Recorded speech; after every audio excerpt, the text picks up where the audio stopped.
결혼을 약속하고 달콤한 동거 생활을 즐기고 있는 두 사람. 2년째 연애 중인 박신영, 김미라 씨 커플인데요. 아, 맞다.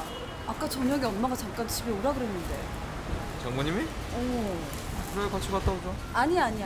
나 혼자 다녀올 테니까 자기 먼저 집에 들어가서 저녁 먹고 있어. 알았지? 나 먼저 다녀올게. 갔다 와.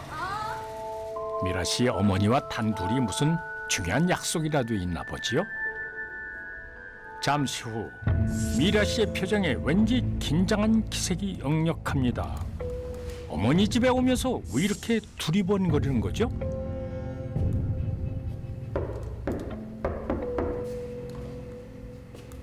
저예요, 김미라. 그때 한 남자가 문을 열고 나오는데요. 미라 씨, 여기 어머니 댁이 맞는 겁니까? 남자친구한테 나 만나러 온 거 들킨 거 아니죠? 네, 그럼요. 엄마한테 간다고 하고 왔어요. 잘했어요. 얼른 들어와요. 대체 이 남자가 누구기에 남자친구에게 거짓말까지 해가며 만나러 온 걸까요? 그런데 집안에 들어오자마자 옷을 갈아입는 미라 씨. 누굴까요? 아니 일어나요. 네. 우리 작업에 이 옷은 어울리지 않아요. 새하얀 색이 훨씬 임팩트 있고 좋아요. 알겠어요? 알겠습니다. 그럼 다시 한번 해봅시다. 네. 이거 어허, 두 사람 함께 사진 작업을 하는 모양입니다. 그런데 대체 컨셉이 뭐죠?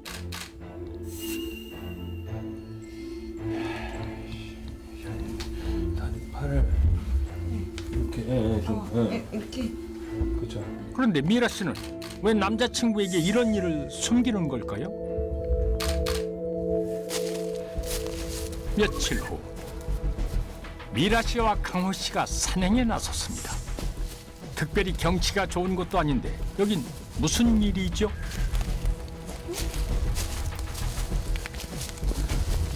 여기 어때요? 여기서 좀 포즈 좀 취해볼까요? 아니요. 바위는 안 돼요. 이거 눈에 띄는 건 내 스타일 아니니까. 저기가 좋겠다. 저기가 사진 찍기도 편하고 저쪽으로 갑시다. 아니, 이런 곳에서도 사진을 찍는 겁니까? 아무래도 두 사람이 찍으려는 사진이 평범한 사진은 아닌 것 같은데요. 강호 씨 참 취향이 독특합니다. 일어나요. 네. 저기 3월 31일 날 만납시다. 그날이 마지막 작업이에요. 당연히 남자친구 몰라야 되는 거 아시죠? 그럼요. 당연하죠. 그럼 31일 날 봬요. 미라 씨의 남자친구에게 철저히 비밀로 해야 한다니 대체 31일에 무슨 작업을 하기에 이러는 걸까요? 그런데 어째 미라 씨를 바라보는 강호 씨의 표정이 심상치 않습니다. 그날 밤 인적이 드문 강변에서 누군가를 기다리고 있는 강호 씨.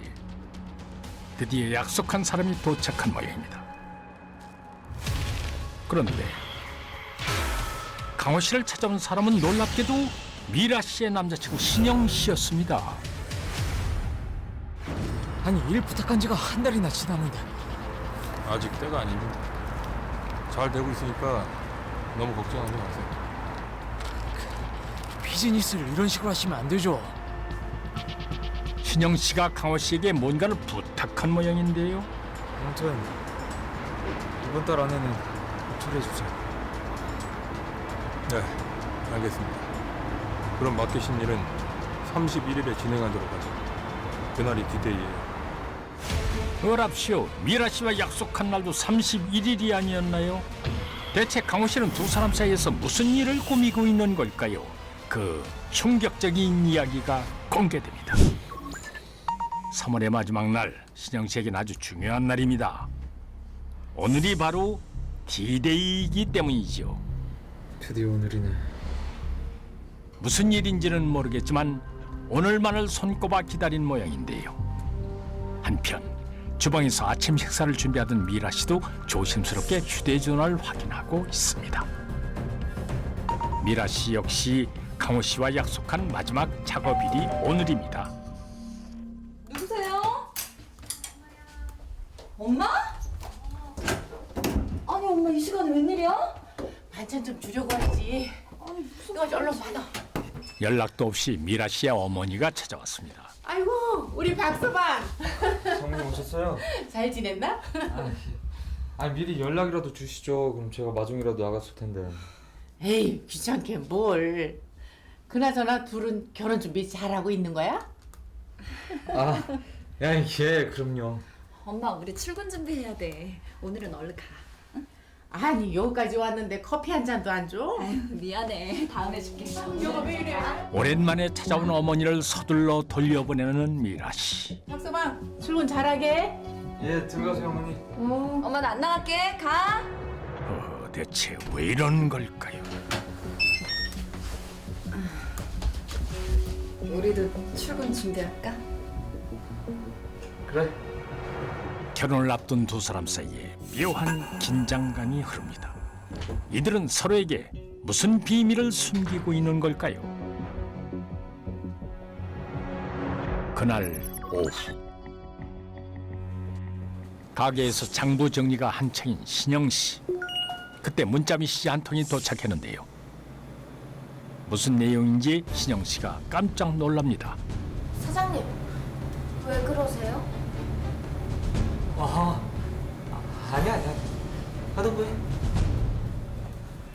황급히 가게를 빠져나가는 신영 씨. 주변에 눈을 피해 아무도 없는 장소로 향하는데요. 대체 무슨 메시지를 받았기에 이런 걸까요? 그런데 이게 무슨 일입니까? 신영 씨에게 온 문자는 끔찍하게도 피투성이가 된 채 쓰러진 미라 씨의 사진이었습니다. 진짜 죽은 거야? 그런데 어째 신영 씨의 반응이 이상합니다. 곧바로 미라 씨의 어머니를 찾아간 신영 씨.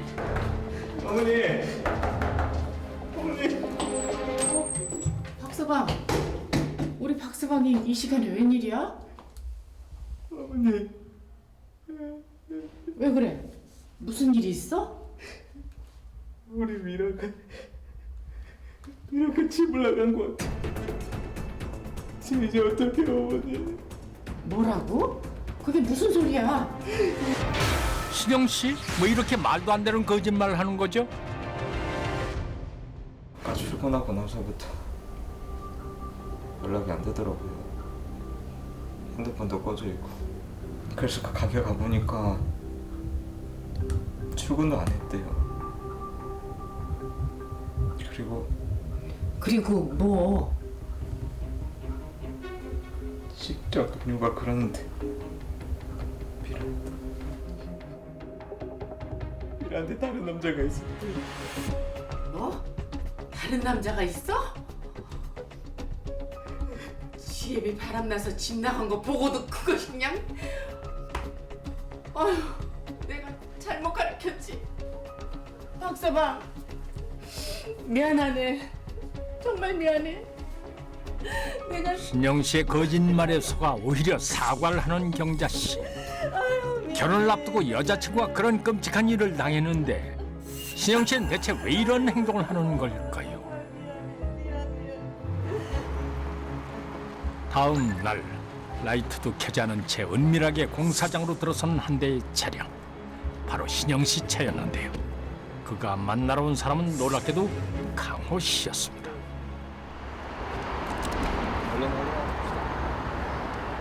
신영 씨가 독촉하자 강호 씨는 기다렸다는 듯 휴대전화를 꺼내 뭔가를 보여주는데 신영 씨가 확인하고 싶었던 건 바로 미라 씨의 참혹한 사진들이었습니다. 그렇다면 강호 씨가 미라 씨를 살해한 겁니까? 확실하게 처리한 거 맞아요? 정말 죽은 거 맞죠? 의심 많으시네. 처리하기 좀 곤란했는데 완벽하게 처리했습니다.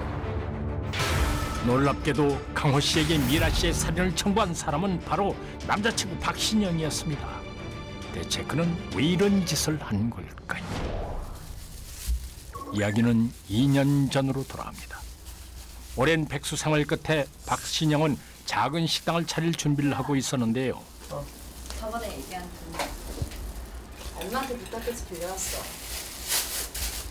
남자친구의 뒷바라지를 하며 사업 자금까지 마련해준 미라 씨. 이 돈으로 꼭 가게 성공해서 우리 장모님이랑 우리 자기 호강시켜줄게.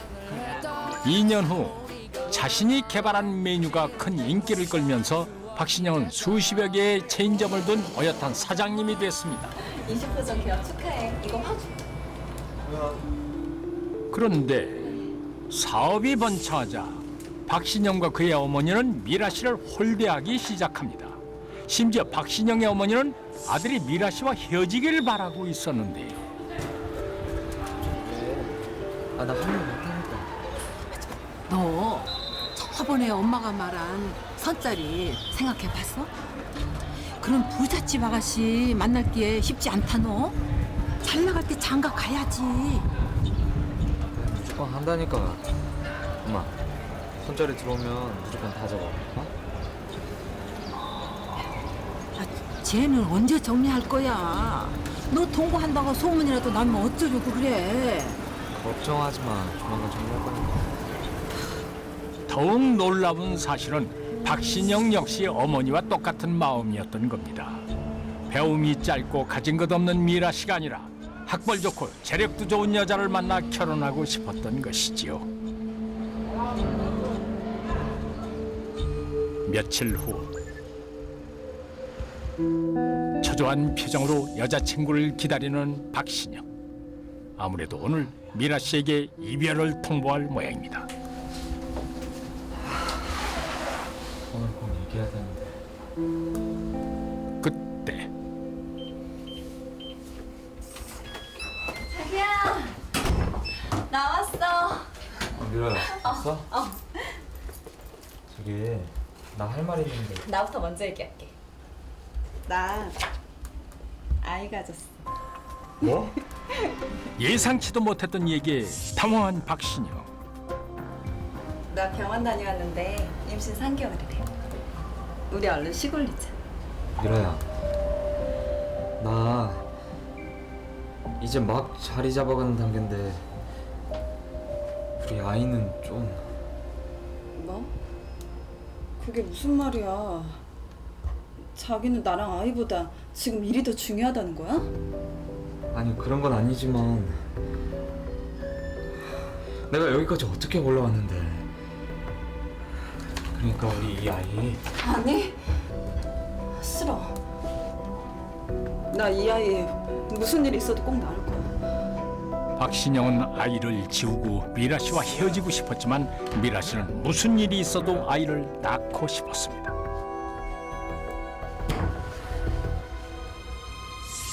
결국 그런 미라 씨의 태도에 박신영은 무서운 결심을 하게 됩니다. 학력과 집안 사정이 좋지 않았던 이가 아닌 다른 여자와 결혼하기로 결심합니다. 그런데 그때 이가 자신의 임신 사실을 알리는데요. 아이를 지우자고 하는 와는 달리 이는 아이를 낳기를 원했고 결국 는 살해하기로 결심합니다. 는 인터넷 포털 사이트를 통해서 살인 청부업자를 고용하고 여자친구의 살인 청부를 의뢰했습니다. 그리고 얼마 후 살인 청부업자로부터 를 살해했다는 연락을 받고 기뻐하는데요. 하지만 얼마 지나지 않아 에게 예상치도 못했던 일이 생기게 됩니다. 2달 후 결국 다른 여자와 결혼을 하게 된 박신영. 신랑이 여기 들어오면 어떡해. 아, 궁금해서 시까지 못 기다리겠어. 우리 자기 오늘 너무 예쁘다. 하여튼 두 사람 닭살이야. 우리 지연이 사랑받아서 좋겠네? 사진 찍어줄게. 미라 씨에게 그런 끔찍한 짓을 해놓고 참 뻔뻔하기도 합니다. 둘, 셋. 그때 복도를 걸어오는 한 여인. 박신영 커플과 잘 아는 사이인 듯 신부 대기실로 향하는데요. 과연 이들을 찾아온 이 여인은 누굴까요? 드디어 문을 열고 들어서는 여자를 보고 경악을 금치 못하는 박신영. 야, 박신영! 놀랍게도 박신영을 찾아온 여자는 몇 달 전 살해된 미라 씨였습니다. 네가 나한테 그런 짓을 하고 잘 살 수 있을 것 같아? 죽은 줄 알았던 여자친구가 멀쩡히 살아 돌아오자 충격에 빠진 박신영. 박신영 씨, 경찰입니다. 당신을 살인교사 혐의로 체포합니다. 가시죠. 일어나세요. 잠깐만요. 청부 살인을 당했던 미라 씨가 대체 어떻게 살아 돌아올 수 있었던 걸까요? 이야기는 다시 2달 전으로 돌아갑니다. 박신영에게 살인 청구를 받은 명강호는 집으로 돌아가던 김미라를 납치합니다. 이때까지만 해도 명강호는 김미라를 살해할 생각이었는데요. 저한테 왜 이러세요? 제발 저 좀 살려주세요. 얌전히 있어. 보통 없이 죽여줄게. 잠깐만요. 저 임신했어요. 저 애기 있어서 살려주세요. 김미라가 임신 중이란 사실을 알게 된 명강. 순간 마음이 약해진 그는 깊은 고민에 빠지는데. 내 말 잘 들어.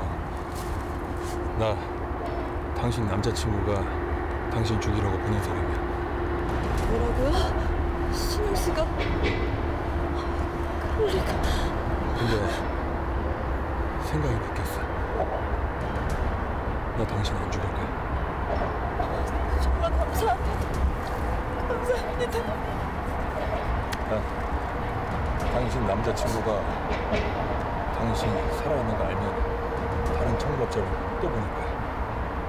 그러니까 내가 시킨 대로 하네. 알겠습니다. 그때부터 두 사람은 박신영을 속일 계획을 세웁니다. 김미라가 살해된 것처럼 위장하기로 한 것이죠. 이들은 장소를 물색하고 진짜 살해된 것처럼 보이기 위해 쓰러진 자세와 사진을 찍는 각도까지 연습을 했습니다. 우리도 출근 준비할까? 그리고 D-Day. 김미라는 아무 일 없다는 듯 연기를 하며 출근했고 곧바로 명강호와 함께 마지막 작업을 할 장소로 향했습니다. 내가 준비하라는 거 다 준비했죠? 네, 말씀하신 대로 흰색 옷도 입었고 빨간 물감도 타왔어요. 그리고 가방도 현금으로 샀고요. 좋아요. 바로 시작합시다. 김미라가 자세를 잡으면 명강호가 붉은 물감을 뿌리고 마치 김미라를 살해한 것처럼 사진을 찍어 박신영에게 전송했던 것입니다. 다행히 박신영은 그 사진을 보고 감쪽같이 속아 넘어갔습니다. 김미라가 정말로 살해됐다고 철석같이 믿고 기뻐했던 것이죠. 전 이제 어떻게 하면 되나요? 어디 외국에 나가 살든가. 그게 힘들면 남자친구 모르는 곳에 숨어 살아요. 그게 당신하고 당신 아이의 살 방법이니까. 명강호의 도움으로 목숨은 건졌지만 사랑하던 남자에게 배신을 당한 김미라는 도망자 신세가 되고 말았습니다. 살인 청부업자는 가 임산부임을 알게 되고 마음이 약해져서 살려주기로 결심합니다.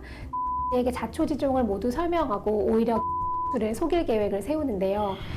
그의 몸에 붉은색 물감을 뿌려서 마치 가 살해된 것처럼 가장을 한 후에 그 사진을 찍어 에게 전송한 것입니다. 이들의 작전은 성공했지만 계속해서 눈을 피해 지내던 결국 배신감의 충격으로 안타깝게도 유산을 하고 말았습니다. 결국 배신감과 신변의 위협을 견디다 못한 가 경찰에 신고를 했고 약 한 달간의 수사 끝에 살인 음모 혐의로 경찰에 체포되었습니다. 또한 역시 경찰에 붙잡히게 되었는데요. 를 살려주기는 하였지만 그래도 처음에 와 함께 살인을 음모하였기 때문에 동일하게 살인 음모 혐의가 적용되는 것입니다. 결국 박신영의 악행이 만천에 드러났습니다. 내가 어떻게 살아있고! 분명히 죽었는데? 네 놈 잡아 쳐넣으려고. 지옥에서 살아 돌아왔다 왜? 자, 가시죠.